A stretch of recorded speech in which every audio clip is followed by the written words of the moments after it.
Let's see. David Pacman explaining tariffs. Okay. Close your eyes, pretend it's radio. We'll listen to Pacman explain tariffs. So when it comes to Trump, do you dislike his policies or him as a person or both? I don't dislike Trump as a person in the sense that I've never met the guy. So Well, this is way too wrong, right? Or too, sorry. Quiet. I think he has a lot of personality traits that make him completely unsuited to being president. And also, I think his policy prescriptions, to the extent that they exist and he understands them, which is a different part of it. A lot of the stuff Trump talks about, he still doesn't know how tariffs work. We're 8 years into this thing, 9 years in. He still thinks China pays the tariffs when they're paid by American companies. Yeah, I've seen him talk about tariffs. Very confused guy. Wait, so China's not paying tariffs right now? The tariffs are paid by the American companies that import the Chinese goods. That's the way it's such a fundamental. And I see you looking a little confused on this one. Yeah, I'm confused. This is the way tariffs work. What Trump did is place tariffs on Chinese imports. By the time the imports get here, China's been paid for the stuff. Maybe they get net 120 terms, right? But in a sense, China has already transacted. The American company who brings the goods in pays the tariffs. Really? You're kidding right now. No, I thought he said he was raising the tariffs by 50 to 100% for Chinese imports. It's just because he doesn't know. He just doesn't know what a tariff is. It's okay. You gotta clip this. I'm begging you. You gotta clip this and send it to me. No, I'm genuinely None confused. of this stuff is getting cut out, right? No. Oh my God. We post everything. Please. The tariffs are paid by the company that does the importing. So if you want to build a building in the U.S. and you import Chinese steel. Who is he talking to? I have no idea who this guy is. You pay China for the steel. You pay the U.S. government the tariff. This is why it's inflationary. Economists have looked at Trump's tariff proposal and said it would make stuff more expensive for Americans by adding the cost of the tariffs to the total cost of. Can you explain what a tariff is? For an EU frog, it's the same for everybody. A tariff is just an import tax. I don't think there's a difference, right? I think tariff is another word for import. It's a tax. But conservatives don't ever refer to it as a tax because they don't like taxes. But that's all a tariff is a tax. If I buy something from another country and I have to import it in here, then it's then I'm paying a tax on it, on that import. It's a tariff. And you know what? Actually, they need to. Kamala shouldn't call it tariffs anymore. They should just call it what it is, which are import taxes. Production. So that's the way tariffs work. Do you seriously think Trump could not define a tariff? No, I don't think he could. I really don't think so. A lot of people don't seem to know how tariffs work, which is sad because this is how people end up getting sucked into Trump's vortex. He says something that sounds good. I'm going to punish China with tariffs. Yeah. In this case, that sounds good. Chinese tariffs. They're paid by the American companies. Wow. That's why it's. I don't get how Republicans don't know how this works. Have they never had something imported for personal reasons? Not even some weeaboo figurine? What? No, the average person, my guess is, has probably never seen an import tax in their entire life. If you've bought something internationally, I think USPS will have like a little slip that reads the import tax on it, maybe. So maybe you'll see it like there. But for most people, I probably have no idea. Most people have probably never seen something that says like import tax or anything like that. I think Trump would just say that he's disincentivizing companies from importing. You mean exporting? Or importing from here and encouraging internal manufacturing. It's dumb, but it is an argument. Yeah, but for that, you need global tariffs. If you look at tariff policy in the past, one of the issues that happens is if you try to tariff a country, the country will either ship to somewhere else, and then you just buy through them, in which case you can't do it, or you just buy a thing from another country. That's the issue. I'm not principally opposed to tariffs. It's bad economic policy in the short term. You can make arguments in the long term economically or for matters of national security for tariffs, but you don't. Just the idea that like a tariff is just like a win-win-win-win-win is stupid. Like if you're worried about inflation, tariffs will increase inflation, right? If we buy something from China, it's because it's cheaper to buy it from China. If you tariff it, well, it's going to cost more money, which could be fine if you want it to. Like maybe you have I don't agree with the well. There are some arguments that I can see strong arguments for like steel or microchip manufacturing, where you might say, hey, listen, fuck it, we'll pay more for this, but it's worth it not to have China manufacturing all of our microchips. Like, maybe that's worth it. But you can't make the argument on every single fucking side, you know? Like, if you want to get better at foosball, you can't tell somebody, oh, like getting better at foosball is great because you have so much more free time and you never have to go practice and you get way better and then you can compete in tournaments. Like you can't do everything at once. Like there's always like pros and cons to most things in life. And the idea that like you can just, oh, well, if we tariff things, everything gets cheaper, everything gets better, everything gets more secure. Like what? What's the downside of a global fully open market? The downside is when you have people that are in your arena that are not. What are you doing? That's my drawer. That's my cabinet. It's not. That's my cabinet. I'm pretty sure everything in here is technically in my game. It's mine. I thought it was in the company name. Uh, Oh, so you're just stealing my shit. Okay. It's both. What do you? If you just ask me I'm where it is. looking for salt. Oh. Do you know where the salt is? Do you want me to play some League? My guess is we threw it away. Why? Why'd you throw out salt? If it doesn't get used in a month, it goes How into. do you even know it's getting used in a month? Are you flipping things? No, there's fucking salt. Because right it's here. been over a There's month and you salt haven't asked for it. right here. Well, So you did good job. throw Look it at you. out. Look And what you it did has it. to be used in a month. Look at that. You just need a little bit of motivation, a little bit of encouragement. Yeah, not you though. Can you reiterate the need for global tariffs for tariffs to work? Yeah. Let's say that me and my friends aren't going to buy weed from Jane anymore because we feel like Jane is ripping us off, and because Jane is brunette and we don't support brown-haired people anymore. And we only want to buy from blonde-haired goddesses, okay? Well, so let's say that we tariff Jane's weed, and we say, okay, well, if you want to buy any weed from her, you're going to have to pay 50% more. That's a tariff, okay? And you pay that tax to me, all right? Well, Jane, was that her name, the brunette? Jane is going to say, okay, well, fuck me, I guess you can't buy from me anymore. But Jill, the blonde-haired girl, now she makes her own weed, but it's more expensive than Jane's. But what Jane can do is Jane can go to Jill and say, like, hey, listen, I'll just sell you my weed, and you like mark it up a little bit, and then you sell it right back to them. Well, now you're fucked. So, and this historically is what happens when you try to tariff individual countries or individual like products or whatever. You can't do it, right? Sorry, I'm dumb, but does that mean that U.S. manufacturers/suppliers will just pass the cost down to the American consumer if it costs more to import Chinese goods or services? I mean, at the end of the day, that's how taxes work, right? Like, if you increase the sales tax, you pay sales tax. Finish the answer about fully open markets. The bad thing about fully open anything is if there's a bad faith player that's taking advantage of the system. That's the issue. But wouldn't Jill also need to pay a tariff when she buys from Jane? No, Jill's not part of your group. She's a girl. No girls allowed. So Jill is outside of the group, so Jill can buy and sell from whoever the fuck she wants to. So now you have to tariff Jill as well so that you don't get shit from her. You have to do a global tariff eventually, right? You have to tariff every single player. Otherwise, Jane is just going to sell her bud to somebody else. They also lead to counter tariffs, so it's much harder to get rid of tariffs than to put them. Yeah, that too. If you tariff somebody, they're going to tariff you back because they're going to say, wait, hold on. Well, if you're going to make it harder for us to export shit to you, well, we're going to make it harder for you to export shit to us. You're not going to have an unfair competitive advantage in our market. Also, tariffs don't necessarily incentivize domestic manufacturing. All tariffs do is create a price floor.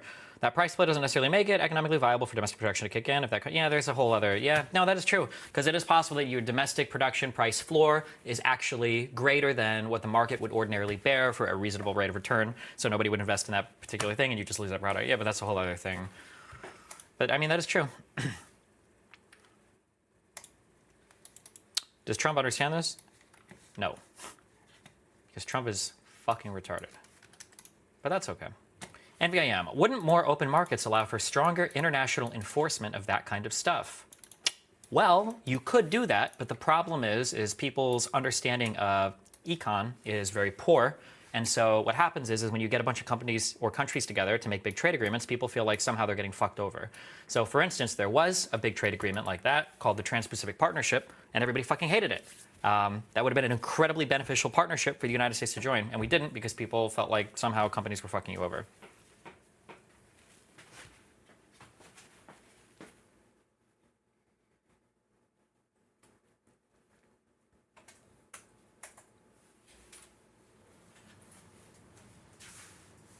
Keep talking. I'm training a bot on your voice. Training a bot on my voice? Can't you use the 50 million hours of stream VODs? No, it's so annoying having to pull transcript and no, it's so much easier this way. Kill yourself. Just keep talking. Jesus Christ. Just ignore me. Just stream. Now it's trained more on your voice than mine. I don't want to have, if you're going to train on my voice, don't train it at all on your voice. Okay. I want you to train it half on my voice and half Ready? on Walker, Texas Ranger. Combine the two. Is it training on my voice now? It's not learning. All right, guys, what's up? It's learning the words. It's learning my words? Oh, okay, never mind. Hey guys, what's up? I learned tariffs as an abbreviation. Taxable assets received on incoming foreign freight. Is that really where it comes from? Why the fuck does Trump have dog shit retarded ass advisors instead of yapping about tariffs, which just reduces credibility? How hard would it be for him to just hire some good economists and come up with a half decent plan? He doesn't, I don't want to sound like too biased, but he doesn't care about a plan. He's a narcissistic, like, egomaniac. He doesn't give a fuck about anything about the US or a plan or any of that bullshit.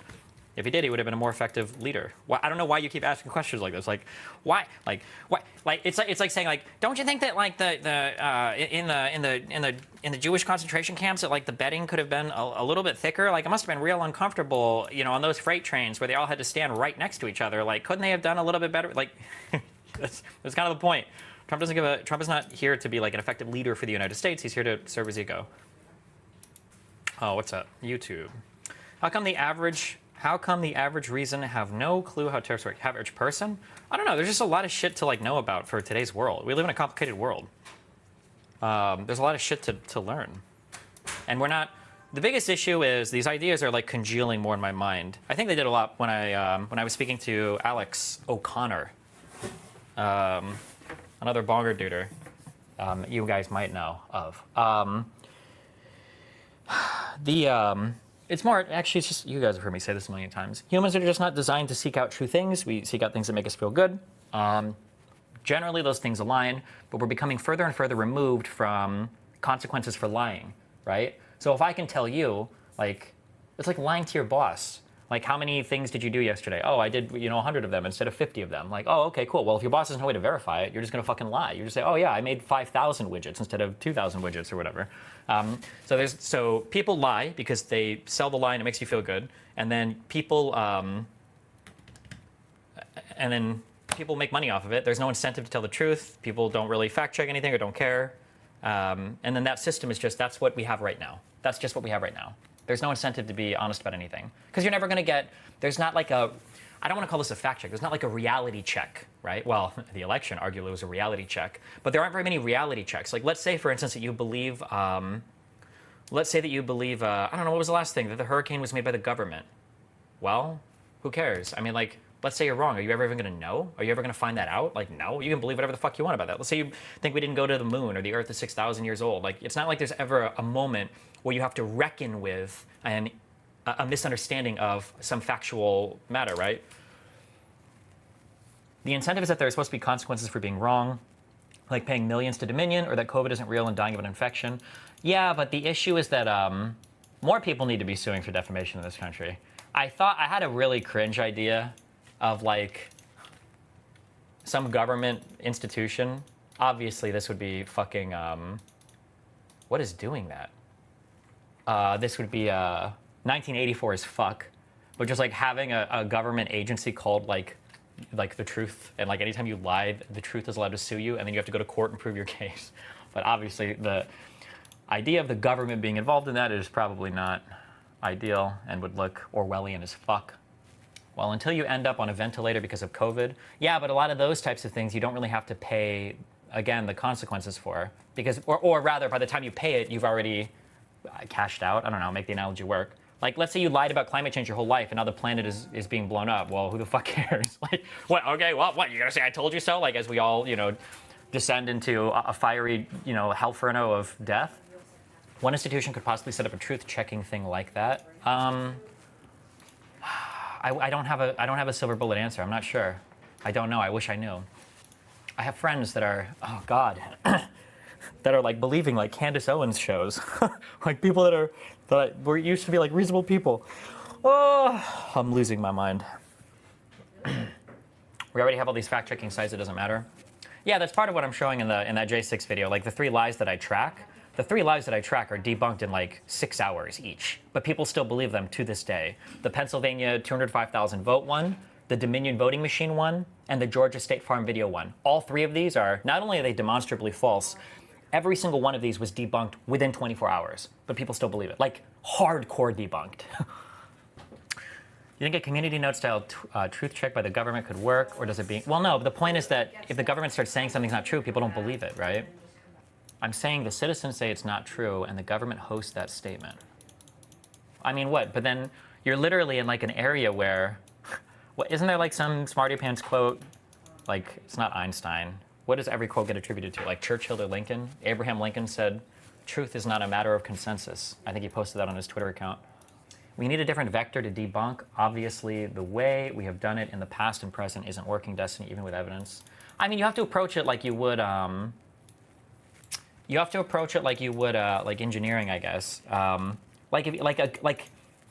The problem when people talk about debunking or when people talk about like fact checking, they talk about a guy that's written like a shitty user interface who's like, okay, well that's okay because we've got like a 52-page walkthrough guide on how to avoid this.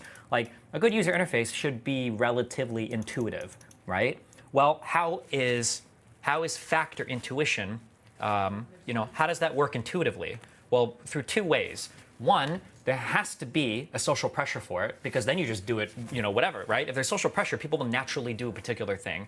And the second is there has to be a consequence for being wrong that needs to be like learning behaviors or training dogs, right? It has to be like appropriate. It has to be immediate. You have to know exactly why it's happening. But with these things absent, you're never, ever, ever fixing that problem. You need those two things. Without those two things, it doesn't matter. Republicans need to start losing power when they lose elections. No more political protectionism. Maybe, yeah. I feel like the Republican Party is in a lot of trouble. Holy shit. If Trump loses, I have no clue where that party is going. What should I say during an argument when one of my conservative friends and family bring up a conspiracy theory that is commonly believed, like the COVID lab leak theory, for example, finding it kind of hard for some reason? You can't. There's nothing. Also, don't ask me. My family are crazy Trumples, okay? Clearly, I have fucking failed, so. Do you think your J6 vid will make any headway with your parents? I don't know. I told my mom I want her to watch it when it comes out, but it's gonna be, it's hard. Talking with her about politics is very hard. I get very, not good, very emotional. Once the video is out, you should do a stream with your mom watching it. I don't think I can do it. I have a very hard time talking to my mom now. I will probably start crying, unironically. I cannot do it. It is very, very, very difficult. My mom and dad, I feel very upset that for probably until I was around 25 or 26, I don't think I had like a fuck America attitude, but there was like no love lost for the US. But I would say over the last like 2 years especially, like my appreciation for the United States has grown considerably. And my parents were like the most patriotic people. My mom is a Cuban immigrant. My dad's from Kentucky. They were both in the Air Force for 20 years, participated in the Cold War, arguably. My dad worked on SR-71s. My mom flew at EC-135 for the Looking Glass. Like these people did a lot of cool shit. America, fuck yeah shit. And now for both my parents to be hardcore Trumples that fucking hate this country and hate the values of this country,